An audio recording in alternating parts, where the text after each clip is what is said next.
اعوذ باللہ من الشیطان الرجیم، بسم اللہ الرحمن الرحیم۔ بی ایس انگریزی کے ایک نئے لیکچر کے ساتھ حاضر خدمت۔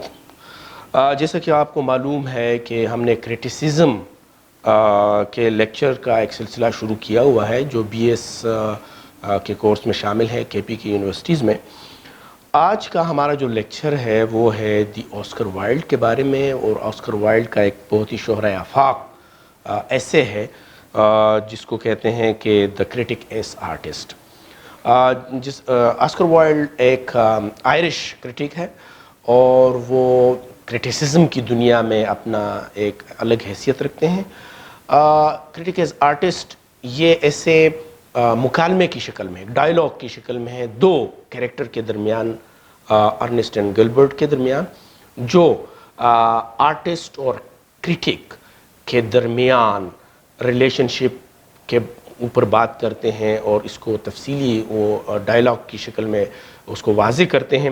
یہ ایک بہت ہی دلچسپ مضمون ہے، بہت ہی لوگ اس سے لطف اٹھاتے ہیں، کافی کچھ سیکھتے ہیں۔ تو چلو شروع کرتے ہیں آج کا جو لیکچر ہے، the critic as artist. Oscar Wilde کے بارے میں تھوڑا جاننے کی کوشش کرتے ہیں۔ آسکر وائلڈ 16 اکتوبر 1854 کو ڈبلن، جو کہ آئرلینڈ کا شہر ہے، وہاں پیدا ہوئے، اور اپنی آخری زندگی کے آخری دنوں میں وہ پیرس میں رہے۔ 30 نومبر 1900 کو اس کی وفات ہوئی۔ وہ ایک پوئٹ تھے، بہت ہی مشہور ڈرامیٹسٹ تھے، اور وہ کرٹک تھے۔ اس کی شہرت جو تھی وہ اس کی ایک ناول دی پکچر آف ڈورین گرے، جو اس نے 1891 میں لکھی، اس سے ہوئی۔ اس کے اور بھی ناول تھے، مختلف اس کی رائٹ اپس تھی، لیکن یہ ہے کہ اس کی آخری زندگی جو تھی وہ اتنی اچھی نہیں تھی۔ اس نے ایگزائل میں گزاری پیرس میں، کیونکہ وہ اس پر ہومو سیکشوالٹی کا الزام تھا، جس کی وجہ سے اس کو قید بھی ہوئی 1895 سے 97 تک۔ دی کرٹک ایز آرٹسٹ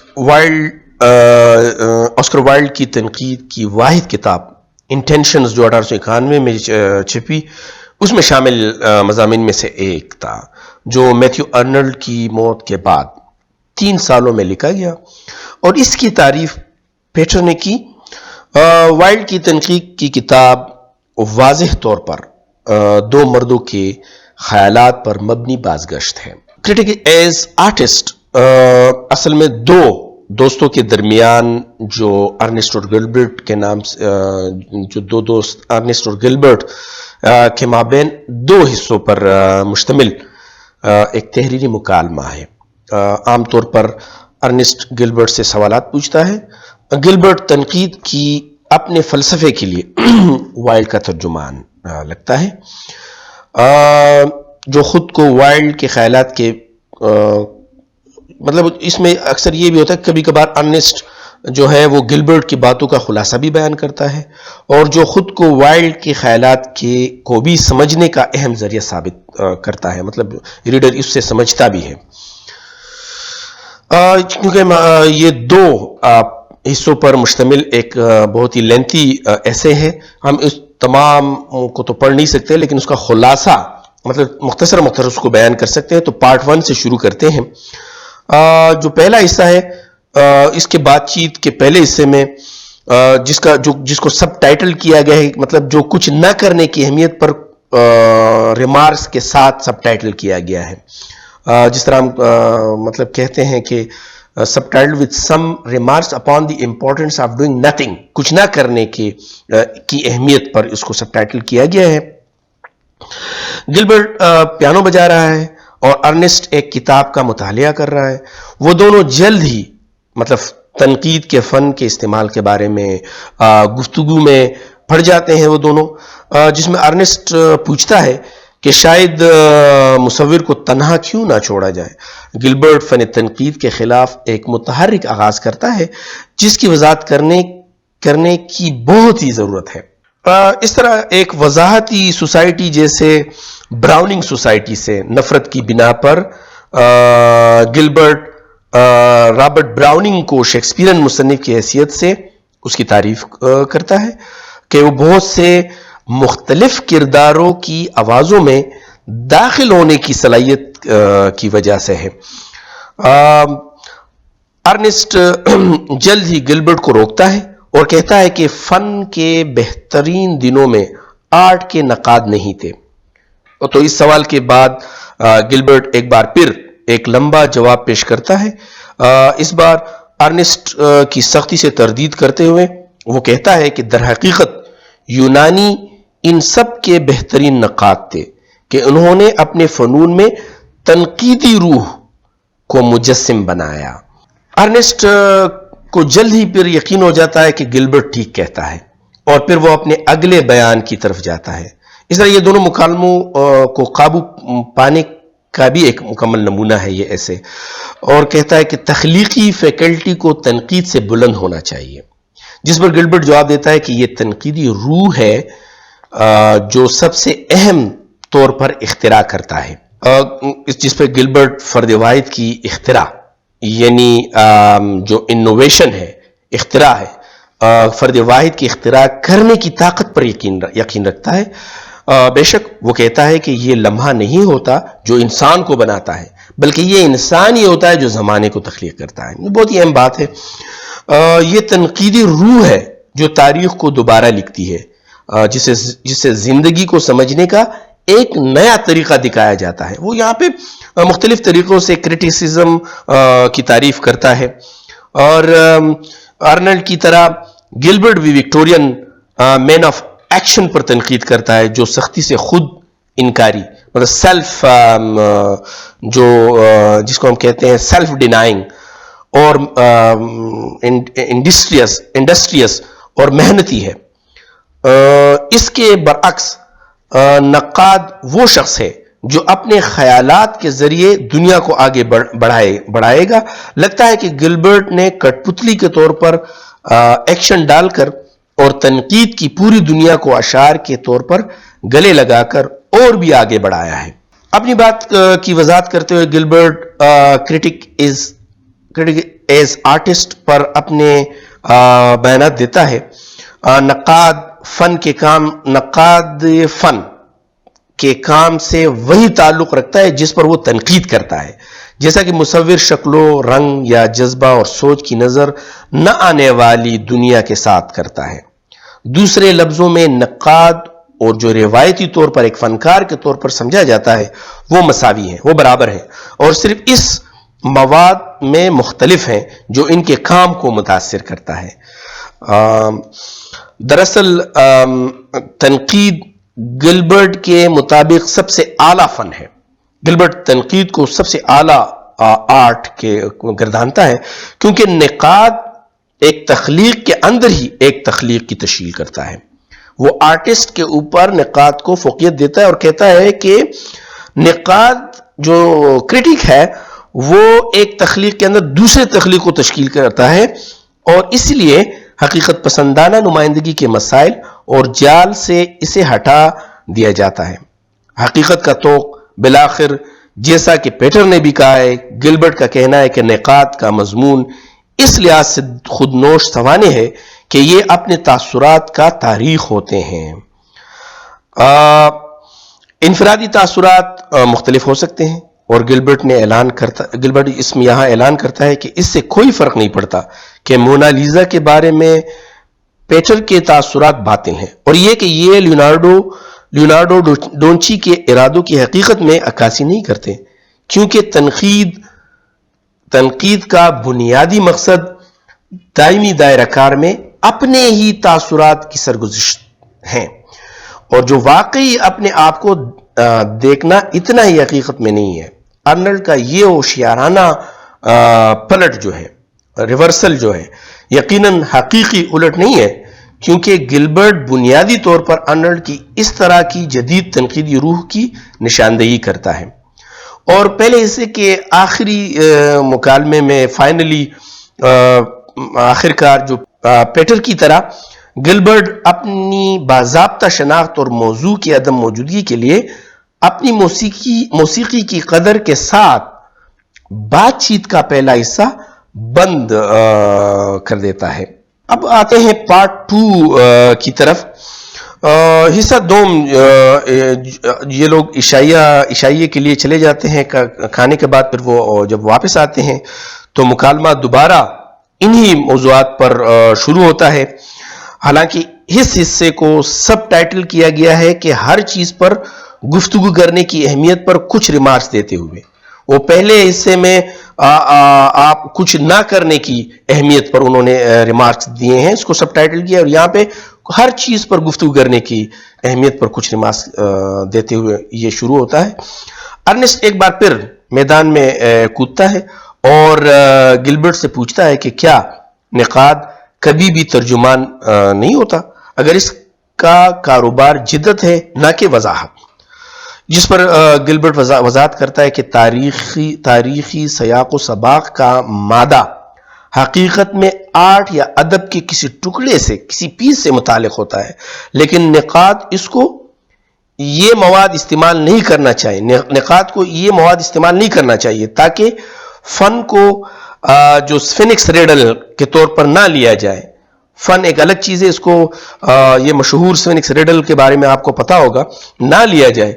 اس کے بجائے نقاد کو آرٹ کے کام کو اور بھی نقاد کو آرٹ کے کام کو اور بھی پراسرار بنانا چاہیے تاکہ اس کے تاثرات کو بڑھائیں. وہ آرٹ کے ساتھ اپنی ہی شخصیت میں گل مل جاتا ہے اور اس نئی اور شدید شخصیت کے ذریعے آرٹ کو جاندار اور حیرت انگیز بنا دیا جاتا ہے. اہم بات یہ ہے کہ اس قسم کی تنقید ماضی کے فن کو موجودہ دور تک زندہ رکھتی ہے, یہ اس کی بہت بڑی کمال ہوتی ہے. اس کے بعد گلبرٹ زندگی اور آرٹ کے مابین ایک لازمی فرق بیان کرتا ہے. فنکارانہ نقطہ نظر سے زندگی ایک ناکامی ہے کیونکہ یہ اپنی شکل میں سخت, گندی اور بدصورت ہے.